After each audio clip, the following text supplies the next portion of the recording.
মতো ফেরতায়। আরেকটা মানে হচ্ছে নাসহাতুন, এইটার মানে হচ্ছে জোড়া লাগানো। আপনাদের এলাকায় যদি কোনো পরিবারে নাতি হবে নাতনি হবে এই খবর হয়, তাহলে নানা নানি দাদা দাদির কিছু চিন্তা ভাবনা প্রস্তুতি অনেক সময় আসে না নাই? নানির প্রস্তুতি সবচেয়ে বেশি। নানি কি করে? অন্তত বাচ্চার জন্য কয়েকটা কাঁথা বানায়। কি কথা বলেন না যায়? কি দিয়ে কাঁথা বানায় গো চাচা? পুরাতন শাড়ি, পুরাতন লুঙ্গি, পুরাতন চাদর, বাড়িতে যেগুলো একবারে পাতিলের পর্যায়ে পৌঁছায় গেছে, নেওয়ার পরে চটচর করে শাড়ি চিরে ফেলে, হাত দিয়ে টান দিলে চিরে যায়।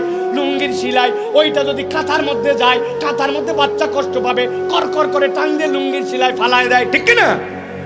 এরপরে সুন্দর করে দিছে নিচে শাড়ি, তার উপরে দিছে আবার একটা চাদর পসা, এর উপরে দিছে আপনার লুঙ্গি, বড় বড় ফোর দিয়ে দিয়ে দিয়ে সুন্দর করে আগে আটকায় নিছে।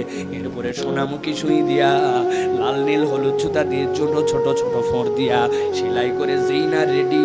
6 মাস বাচ্চা হাকে মতে ধোই প্রত্যেক দিন, বাপের বেটার ক্ষমতা নাই টান দিয়া ছিড়বে। কথা বললেন না রে? আল্লাহ বলছেন তুবু ইলাল্লাহি তাওবাতান নাসুহা। বান্দা তোর সম্পর্ক ছিঁড়ে গেছিল আল্লাহর সাথে, কিন্তু আল্লাহ ছাড়া তো তোর যাওয়ার জায়গা নাই। কবরে যাওয়ার পরে আল্লাহর সামনে মুখোমুখি হতে হবে। কিসের পণ্ডিতি নিয়ে ঘুরিস রে ভাই তুই? একটু দামি প্যান্ট পরছো, দামি জুতা পরছো, হাতের মোবাইল স্টাইলিশ হয়ে গেছে, মনে করছো কবরে যাওয়া লাগবে না। আল্লাহ বলছেন যাওয়া যদি লাগে তাহলে সম্পর্কটা জোড়া লাগাও।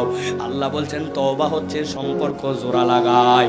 আল্লাহর কাছে শপথ কর, অতীতে ভুল করছিলাম, সামনে আর করব না। ওইটা কোনো লোক দেখানো তওবা নয়, রাজনৈতিক লিডারদের মতো তওবা।